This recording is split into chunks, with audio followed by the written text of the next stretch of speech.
जलीगला 8 ऊर्ध्व घरर AC fridge और विद्युत सरंजाम। गंजाम जिला आसिका कॉलेज छक स्थित ग्रिड सबस्टेशन सामना महाराणा कॉलोनी रे 33 केभीर पावर सह एलईडी लाइन त्रुटिपूर्ण संजोग पई हठात जली जाइथिला घरर मीटर बॉक्स सह टीवी एसी फ्रिज परी अनेक इलेक्ट्रोनिक सरंजाम। अल्पके बढ़तिले कॉलोनीवासी। आज सकाळ प्राय 8:30 हठात घर मानकरे मीटर बोर्ड पाखरे विस्फोरण हेबा सह इलेक्ट्रोनिक सरंजाम मानकरे निया लागि जाइथिला। फलरे 8 ऊर्ध्व घरर लक्षाधिक टंकार इलेक्ट्रोनिक सरंजाम पोड़ी नष्ट हो जाइथिबा बेले अल्पके वर्तिथिले कॉलोनीवासी। एमितिकी अनेक लोक और छोट छोट पिलांकु विद्युत लागिथिबा कहिसंती। तेबे विभिन्न समय 33 ग्रिड सबस्टेशन और विद्युत विभाग अवहेला पई एसबु घटुथिबा लोक कहिसंती। अपर पक्षरे विद्युत विभाग नुआंगा विभागीय सेक्शन एसडीओ कहिसंती रिपेयरिंग काम सह तदंत चलिछि। तदंत पर ही केउ कारण पई एमिति घटना घटिछि ताहा जणा पड़िछि। हाँ, मो ना जितेंद्र सिंह, एसडीओ नुआगा। सकाळे 7:30 7:35 बेलू मत फोन आसला फैक्ट्री के भी ट्रिप एच नुआगा फैक्ट्री के जोटा कि सब एरिया को सप्लाई जाउछि। सो मु खबर पाई कि मो टीम को एठी डाइवर्ट कली। डाइवर्ट कला पर जानिया को पाइली जे मोर मीटिंग पाखरे गोटे दंपट छिड़ी जाइछि।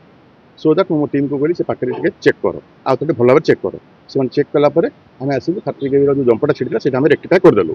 इन द मीन वाइल आम खबर पाइलु महाराणा कॉलोनी साई गोटे अच्छी आगे से भितर 5-7 घर 10टा घर मीटर फिटर पड़ जाइए प्लस होम अप्लायंस कंडे भी जाए। सो सेटा पई मु हमर स्टाफ को कहि देछि से ट्रांसफॉर्मर बंद कर दैछंती से महाराणा कॉलोनी साई रो आ वर्तमान आम मेन लाइन चार्ज कला पर सेठी जिबु तापर हम चेक करबु कोन हेछि कोन नै प्रकृत फॉल्टटा कोन हम सीडी गला पर जणा पड़े। सर एटा हम इंक्वायरी कला पर ही मु यार माने यथायथ आपको कहि परिबी माने प्रूफ कर परिबी। तथापि नै सेमिति एटा वर्तमान तो मु माने बिना इंक्वायरी कहबाटा ठीक हबनी। सो आपने चेक कला पर मु आपको कहि परिबी कोन हेछि कोन नै। सेटा पई आपण हमर उच्च अधिकारी अछन आपण ताका पाखु जाई करी कथा ही परिबे। आई डोंट थिंक सो मो पाखरे एतिकी नॉलेज नाही। तापे हमर विभिन्न विभाग अलग अलग अछि समान को आपण कथा ले समान आपण जणा परिबे। पद्मा महाराणा कॉलेज छक सकाल करेन्ट कौन है आम कि जानु जान मुझे भजा बसई भजाटा घाटुची आकाश गोटे सर्ट मारा जे हाथ गोड़ टेकी गला पिलाटा फैन तली आकाश फैन निआ खाली खसला है मो पिलार जीवन पलि था जान खाली एवं जाए हाथ गोड़ थरुची जान एमती अवस्था राति पाइनि किण आ करू करेन्ट आइले जहाँ किण जड़े पड़ो घर फ्रिज कूलर किण कि आम अब कि जानी पार निआ हुआ हुआ घरे पिला सब छानिया ट्यूशन पिला घरे बजे हेले आंधे सब प्राण पड़ा पिला है जो प्रकार घर है केमी आम जानू जहाँ कम सी व्यस्त कौन तो राति पाइनि ये प्रकार है क्यों करू आम कि हाँ समस्त पड़ी जाए आमर करेन्ट आईला जना पड़ो हाँ करेन्ट मारा रोसे साड़ी मत भजाटा घाटुची हाथ हाथ मुटेक पाऊँ है एमती गोटे सट मारा मो पिला मर जाए मो गोड़ हाथ एवं थरु दिया। मो ना प्रमोद कुमार त्रिपाठी मु महानाकुली आस्का कॉलेज छक महानाकुल निवासी। घरे आम बसलु मु दियों घर बसता से समय घरे गोटे आवाज है जमीक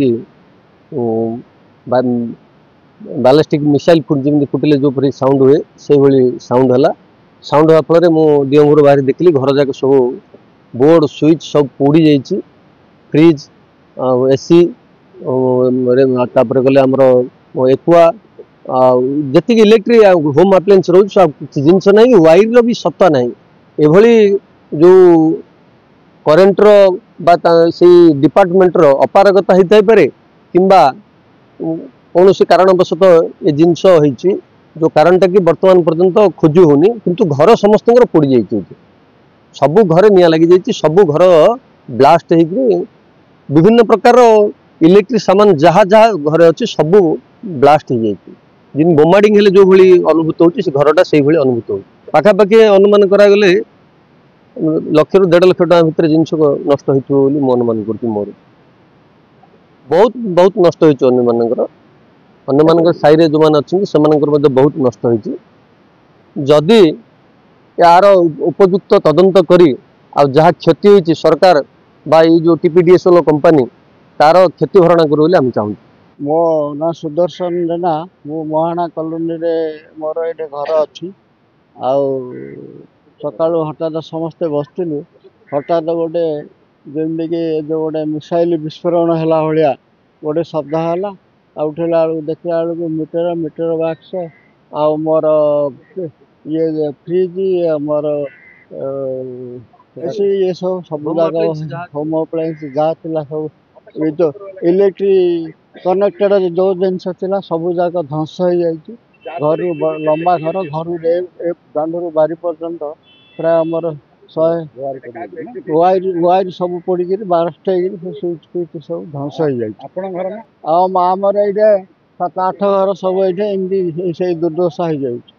ମୁଁ ଅନୁରୋଧ କରୁଛି ଯେ କମ୍ପାନୀ ତୁରନ୍ତ ପଦକ୍ଷେପ ନେଇ ଲାଇନ୍ ରିଷ୍ଟୋର କରିବା ପାଇଁ ଆଉ ପଦକ୍ଷେପ ନିଅନ୍ତୁ। ଆଉ ଯାହା କ୍ଷତିପୂରଣ କମ୍ପାନୀ ଇଏ କଲେ ଆମେ ଖୁସି ହବୁ।